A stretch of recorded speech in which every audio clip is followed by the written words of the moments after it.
IT의 신! 아신 여러분 안녕하십니까?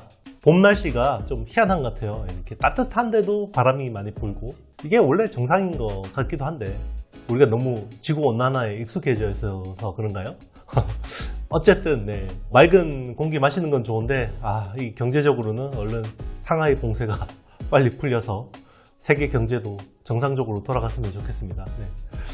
자, 여러분 5월 28일 날 IT의 신 채널 1주년을 기념해서 온오프라인 세미나를 진행합니다. 오프라인은 장소가 협소해서 20분만 모시고요. 온라인은 제한이 없습니다. 온라인은 25일까지 참가 신청을 받고요. 오프라인은 20일까지 신청을 받습니다. 부득이하게 찐팬들 20분만 모신다는 거 이해해 주시면 감사드리고요. 많은 선물 준비되어 있습니다. 자, 놓치지 마시길 바라겠습니다. 오늘도 이어서 또 IT의 신 클래식 준비해 왔습니다. 이렇게 시장이 어려울 때일수록 더 기본에 또 집중하면서 투자 아이디어들을 많이 좀 생각해 보는 시간들 필요할 것 같고요. 저도 마찬가지입니다. 저도 그렇게 시간을 좀 잘 보내야겠다 라고 생각하고 있습니다. 어쨌든 지금 시장이 워낙 매크로 악재들이 많아서 쉽지 않은, 녹록지 않은 장인 같습니다. 신규 편입은 좀 신중하게 하시고요. 기존에 가지고 계신 종목들 잘 옥석가리기 해서 버티시길 바라겠습니다. 자, 오늘은 우리 반도체 기초, 반도체 기본 공정부터 쭉 한번 8대 공정을 중심으로 설명드리도록 하겠습니다. 자, 우리 반도체 공정 예전에도 설명을 드리긴 했는데요. 제일 먼저 뭐부터 해야 될까요? 웨이퍼부터 만들어야 됩니다. 우리 반도체를 만드는 기본 웨이퍼, 그죠? 웨이퍼는 어떻게 만들까? 모래 가지고 만든다고 이야기는 들었는데요. 모래에서 규소를 추출하죠. 규소를 추출합니다. 고순도 규소를 추출하죠. 어떻게 추출하냐면요. 불 가지고 확 녹입니다. 그러면 고순도 규소가 나오겠죠. 이거를 굳힙니다. 굳히거든요. 굳히면 이런 봉이 생깁니다. 이렇게 봉이 생겨요. 봉이 생기고 여기 뾰족하게 생겼습니다. 옛날에 제가 독일 바커라는 회사 가서 이게 웨이퍼 인곳, 이걸 인곳이라 그러거든요. 인곳 만드는 거를 봤는데요. 이렇게 만들어집니다. 요거를 가지고 썰어요. 여기를 짝짝짝 썹니다. 슬라이스 썹니다. 그러면 여기 동그랗게 나오겠죠. 이 동그란 게 여기에 웨이퍼가 되는 겁니다. 자, 그럼 요거의 지름에 따라서 웨이퍼의 크기가 달라지는데요. 원래는 100mm부터 시작했어요. 100mm가 요게 150mm로 바뀌었고요. 그리고 요게 200mm로 바뀌었고, 그리고 요게 300mm로 바뀌기 시작했습니다. 웨이퍼 사이즈 이야기하는 건데요. 요거는 인치로 이야기하면 요거는 4인치, 6인치, 그리고 요거는 8인치. 요즘에 8인치 웨이퍼 부족해서 지금 쇼티지 난리죠. 요거는 12인치가 되겠습니다. 이런 식으로 계속 웨이퍼 크기가 커졌는데요. 웨이퍼 크기가 커지면 뭐가 좋냐면요. 생산성이 좋아집니다. 생산성이 좋아지는 거고요. 자, 쉽게 이야기하면 그러면 200mm에서 300mm로 가면요. 8인치에서 12인치로 가면 면적이 2.24배가 됩니다. 그러면 거의 한 2.23배 정도 되는 건데, 자, 실제로는 칩 생산량을 치면요. 2.7배 이상 돼요. 특히나 칩 사이즈 있죠. 여기 바둑판 크기의 칩 사이즈. 이 바둑판 크기의 칩 사이즈가 더 클수록 생산량 차이는 더 납니다. 이걸 다이라 그러죠. 다이라 그럽니다. 실제로 더 크게 차이가 나거든요. 그래서 8인치에서 10인치로 전환하는 것은 되게 어떻게 보면 생산성 측면에서 중요하다라고 보시면 되겠습니다. 자, 그러면 동그란 웨이퍼가 만들어졌다고 생각해 볼게요. 그러면 이 표면이 굉장히 거칠겠죠. 요거를 매끈하게 깎아줍니다. 매끈하게 깎아줘야 되겠죠. 요거를 이제 깎아주면 요게 거울처럼 매끈매끈해집니다. 규소 자체가 유리이기 때문에요. 매끈매끈해지기 때문에 요게 이제 웨이퍼 상태가 되는 거고요. 웨이퍼라는 말 자체는요. 원래 웨하스 과자 있죠. 웨하스 과자에서 나온 겁니다. 왜냐면 이게 나중에 공정을 다 하면 이게 웨하스 과자처럼 이렇게 생겼기 때문에 이제 웨이퍼라는 이름이 붙은 거고요. 일단은 첫 번째는 이제 산화 공정부터 시작이 됩니다. 산화 공정이 뭐냐면요. 이 유리 자체면 웨이퍼 옆으로 측면을 보면 이 자체에는 굉장히 외부 영향을 받을 수가 있겠죠. 그래서 외부 환경으로부터 보호 역할을 해주고요. 그리고 절연 역할을 해줍니다. 절연. 회로 사이에 어떤 절연 역할을 해주는 거죠. 서로 간섭을 일으키는 것들을 막아주는 겁니다. 자, 산화공정을 어떻게 하냐면요. 굉장히 고온이나 수증기에 노출시키면요. 이게 산화공정이 되는 거고요. 이게 실리콘이잖아요. 실리콘이니까 SiO2가 되는 겁니다. 이게 산화막이 되는 거죠. 산화공정이 되는 겁니다. 이 첫 번째 공정이 이제 산화공정입니다. 자, 두 번째는요. 노광공정입니다. 노광공정이고요. 포토리소그래피라고 하기도 합니다. 요거는 뭐 말 그대로 이야기하면요. 석판인쇄술입니다. 석판인쇄술. 석판인쇄술, 왜 석판인쇄술이라 그러냐면요. 이 웨이퍼가 이렇게 있으면 요거를 여기에다가 굉장히 미세한 회로들을 찍어야 되잖아요. 그러니까 요 석판을 이용합니다. 여기에 네모나게 생긴 석판이 있어요. 여기에 막 회로들이 막 그려져 있습니다. 이렇게 반도체 회로들이 막 그려져 있어요.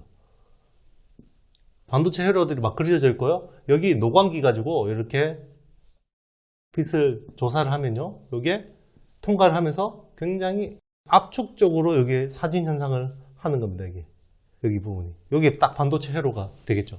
요게 이제 마스크라 그러죠. 마스크라 그러고요.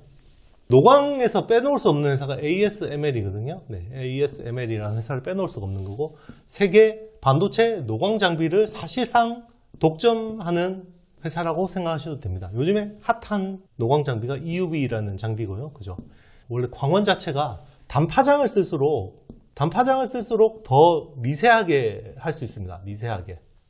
미세한 회로를 만들 수가 있어요. 그래서 단파장이 원래는 지금 쓰는 것부터 이야기하면 브라크립톤, 그리고 브라아르곤, 그리고 브라아르곤의 개선 버전인 이머전이 쓰이고, 그리고 EUV 이런 식으로 계속 쓰이고 있습니다. 파장 자체는 갈수록 계속 짧아지는 거고요. 그러니까 이제 EUV는 10나노 미만 공정을 하려면 반드시 필요한 장비고, ASML이 연간 딱 생산한 양이 한 40여 대 정도밖에 없습니다. 요걸 이제 서로 확보하려고 날린 거죠. 자, 이렇게 이제 석판 인쇄를 하는 거고요. 자, 그러면 여기에 사진이 딱 찍히겠죠. 이때 빛에 굉장히 민감한 소재를 뿌려줍니다. 이게 PR이라는 소재고요. 포토레지스트입니다. 동진 세미캠 뭐 이런 회사들이 하는 거죠.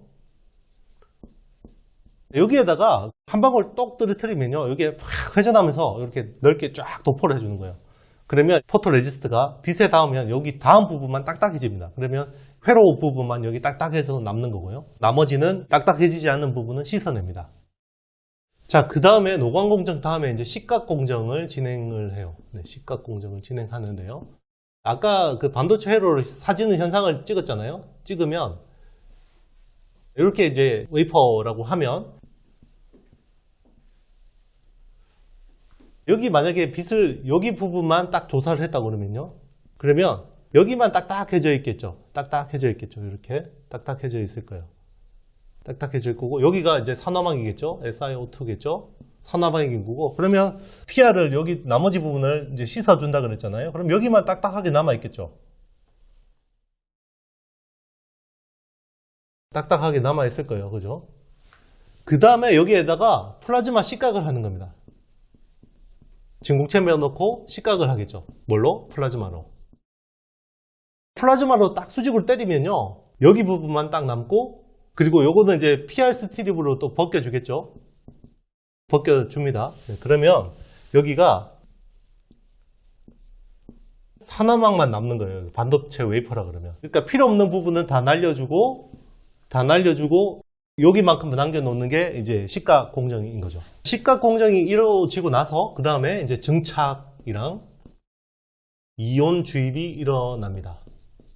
증착은 우리 방막을 입히는 공정이고요. 방막을 입히는 공정이고, 방막은 1마이크로미터 미만의 막을 방막이라 그러는데, 요즘에는 굉장히 얇습니다. 4나노, 4에서 6나노 정도의 두께 방막을 입히기도 하고, ALD 같은 경우는 옹스트롬 수준의 굉장히 얇은 방막을 입히기도 하죠. 위에다가 이제 이렇게 방막을 입히는 거고요. 그럼 이온 주입은 왜 하냐면, 반도체라는 거는 만약에 이렇게 트랜지스터가 이제 만약에 여기 소스가 있고 여기 드레인이 있으면 여기 이제 트랜지스터가 되겠죠. 여기 스위치 역할을 하는 거잖아요. 스위치 역할을 하는 건데, 그럼 전자가 여기로 이동을 해야겠죠. 전자가 여기서 이동을 해야 되는데, 그러면 기본적으로 실리콘이라는 이 자체는 굉장히 물성 자체가 안정적인 거예요. 근데 얘가 불안정하게 만들어줘야 전자가 이동할 수 있거든요. 그래서 인이나 붕소 같은 것들을 주입합니다. 그래서 전자가 한 개 많게 하거나 한 개 적게 하거나 뭐 이런 식으로 하는 거죠. 그러면 전자가 많은 쪽에서 적은 쪽으로 이동을 하겠죠. 전자가. 그게 불순물 이온 주입, 불순물 주입 공정이라고 생각하시면 됩니다. 그래서 여기는 하나 남게 하고 여기는 하나 모자라게 해서 이동하게 하는 그런 식의 전자 이동하게 하는 공정이 증착과 이온 주입 공정이다 생각하시면 됩니다. 그 다음에 금속 배선 공정을 합니다. 반도체 요 자체가 이렇게 이제 회로 다이가 있으면 이 자체에 전자가 다닐 수 있는 길이 필요하죠. 그래서 금속 배선 공정을 하는 거고요. 이거는 이제 구리 공정을 주로 많이 쓰거든요. 구리를 위에다가 도포를 하고 구리를 CMP라는 공정을 통해서 필요한 부분만 회로만 남기고 깎아냅니다. 그런 과정이 필요하고요. 예를 들면 이런 거죠. 반도체 위에 만약에 여기 산화막만 남았어요. 아까 우리 식각 공정 이후로 이게 산화막만 남았죠. 그러면 구리를 이렇게 도포를 하겠죠. 이렇게 도포를 하겠죠. 이렇게 딱 코팅이 될 거 아니에요. 그죠? 도포가 되겠죠. 여기 이제 구리입니다. 구리인데요. 자, 그러면 위에다가 CMP라는 거는 기계화학적 연마입니다. 알갱이 있는 치약이라고 생각하시면 되고요. 알갱이 있는 치약 같은 걸로 막 문질러야 되는 거죠. 그럼 여기 평평하게 깎이겠죠. 그러면 여기 산화막이 있고 그럼 여기 구리가 채워지는 거죠. 이게 회로가 되는 겁니다. 여기는 구리고 여기는 이제 산화막이 되는 거고. 전자가 이동하는 길이 만들어지는 거죠. 이게 금속 배선 공정이라고 생각하시면 됩니다. 자, 그러면 웨이퍼가 다 만들어졌어요. 웨이퍼가 다 만들어졌고 여기에다가 반도체가 다 이제 형성이 된 거예요. 이렇게 반도체 다 형성됐어요. 그런데 어떤 거는 잘 되는데 어떤 건 안 되고, 그죠? 어떤 건 잘 되고 안 되고 안 되고 막 이런 식으로, 그죠? 이거를 양품도 있고 불량품도 있고 그러겠죠. 그럼 여기서 딱 골라주면 뒤에 패키지 하고 나서 고르는 것보다 훨씬 손실이 적겠죠. 그래서 이거를 전기 테스트 검사를 합니다. 소팅하는 거죠. 전기를 가지고 소팅을 하는 겁니다. 그래서 여기서 양품, 불량품을 골라주는 건데요. 수율이라는 개념이 여기서 나오는 거예요. 웨이퍼. 여기까지가 이제 전공정에 가까운 거죠. 네, 전공정. 가까운 거죠. 이 웨이퍼 상태에서. 그러면 되는 것들 중심으로 이걸 가지고 자르겠죠. 웨이퍼를 자르겠죠. 자를 거예요. 그러면 여기 되는 것만, 양품만 딱 쓰고 불량품 중에는 버리거나 아니면 요 리페어 할 수 있으면 다시 수리해서 쓰거나 이런 식으로 하는 거죠. 자, 그러면 요 다이가 네모나게 나오겠죠. 요거를 가지고 또 패키징을 합니다. 패키지 공정. 요게부터 이제 패키지하고 테스트는 후공정의 영역인 거죠. 네, 후공정이고. 여기까지가 이제 전공정이고 후공정의 영역으로 보셔야 됩니다. 여기부터는. 자, 그럼 요 반도체 다이를 이렇게 PCB 기판에다가 올려놓고, 반도체 기판이죠. 서브스트레이트라고 그러죠. 여기다 올려놓고 와이어 본딩을 합니다. 네, 와이어 본딩을 하죠. 여기 이제 금속 배선 쪽하고 연결을 하는 거죠. 그리고 위에 EMC 처리를 하는 거죠. 톡시 몰드 컴파운드를 가지고 요 복합체를 가지고 여기에 다 시커멓게 덮어버리는 거죠. 이렇게 해서 이제 패키징을 하는 겁니다. 여기 이렇게 밑에 솔더볼이 있을 거고, 요거를 가지고 PCB 메인 기판에다가 HDI 주기판 같은 데다가 여기 딱 붙이는 거죠. 이렇게 딱 붙이면 여기 이제 소자가 되는 거죠. IC가 되는 거죠. 자, 이런 식으로 하는 건데요. 이제 여기서도 이제 패키지를 하고 나서도 또 테스트가 필요합니다. 테스트들이 필요하고요. 자, 이게 웨이퍼가 있을 때 웨이퍼 EDS 테스트를 하잖아요. 이제 EDS 테스트를 하듯 여기서 쓰이는 게 프로브 카드라는 겁니다. 소모품이에요. 네, 프로브 카드고요. 자, 이거 똑같이 생겼습니다. 똑같이 생겼는데 여기서 핀들이 딱딱딱딱딱 나오는 거예요. 만약에 여기 반도체가 있으면 이렇게 와플 기계처럼 생겼어요. 이렇게 와플 기계처럼 위에 똑같이 딱 덮어가지고 핀들이 내려와서 여기 탐침을 합니다. 해서 전기를 흘려보내고 돌아오는 거는 양품이고 안 돌아오는 거는 불량품인 거죠. 그런 식으로 해서 소팅을 하는 거고요. 프로브 카드를 하는 거죠. 프로브 카드가 이제 국내에서 프로브 카드 하는 회사는 이제 TSE라는 회사가 유명하죠. 네, TSE라는 회사가 유명하고, 그리고 마이크로프렌드 이런 회사들이 이제 EDS 관련 프로브 카드를 합니다. TSE는 랜드 쪽을 주로 하고요. 마이크로프렌드 같은 회사들은 모바일 랜드, LPDDR 같은 거. 이런 것들을 주로 하는 거죠. 프로브카드의 소모품이라고 해서 STF, 스페이스 트랜스포머라는 하는 게 이제 SemCNS 같은 회사들이 있습니다. 최근에 이제 프로브카드 중국 쪽 수출이 잘 되고 있어서 그죠? 이런 쪽으로 또 업사이드가 있습니다. 자, 그러면 반도체 소자가 나오잖아요. 소자가 있으면 이제 패키지까지 다 된 거예요. 네, 패키지까지 완료가 됐는데 이것도 테스트를 해야겠죠. 그러면 이게 열 테스트를 합니다. 열 테스트를 하고 전기 테스트를 하는 거죠. 열 테스트가 이제 버닝 테스트 쪽이고요. 그리고 이제 전기 테스트를 하는 게 이제 있는 건데, 자, 요 소모품이 이제 소켓이라는 겁니다. 소켓. 소켓인 거고요. 자, 이 소켓을 하는 회사가 리노공업, TSE, 그리고 ISC 같은 회사들이 있습니다. 리노공업은 시스템 반도체. 제일 잘하는 회사고요. 자, 기존에 이 두 회사들은 메모리 쪽을 주로 했어요. 메모리 쪽을 주로 했는데 최근에 신성장 동력으로 삼아서 시스템 반도체 쪽으로 굉장히 많이 하고 있습니다. 지금은 시스템 반도체 쪽 비중이 오히려 더 높아진 경우도 많아요. 그렇기 때문에 자, 이런 회사들 중심으로 지금 주가나 흐름들이 좋은 거고요. 자, 버닝 테스트 소켓을 하는 회사들은 마이크로 컨텍솔 같은 회사들이 있습니다. 컨텍솔, 그리고 마이크로 컨텍 솔루션인데 이제 티커는 저렇게 됩니다. 오킨스 전자. 자, 이런 회사들이 있습니다. 자, 여러분, 이제 반도체를 우리가 처음에 인고부터 그죠? 파이널 테스트까지 다 한번 해봤는데요. 네, 이렇게 이제 전체적인 공정 흐름을 한번 쭉 보시고 미처 생각지 못했던 부분들은 한번 점검해 보시고 네, 여기서 또 투자 아이디어도 한번 얻어보시면 좋을 것 같습니다. 자, 이번에는 이제 공정의 기초를 조금 말씀드렸으니까 다음 시간에는 제가 여기서 전체 공정의 어떤 이런 흐름 속에서 투자 아이디어 중심으로, 키워드 중심으로 좀 설명을 드리도록 하겠습니다. 자, 오늘 영상이 도움이 되셨다면요. 좋아요, 구독, 알림, 댓글 좀 남겨주시고요. 저는 다음 시간에 더 좋은 내용으로 찾아뵙도록 하겠습니다. 다음 시간에 뵙겠습니다. 안녕.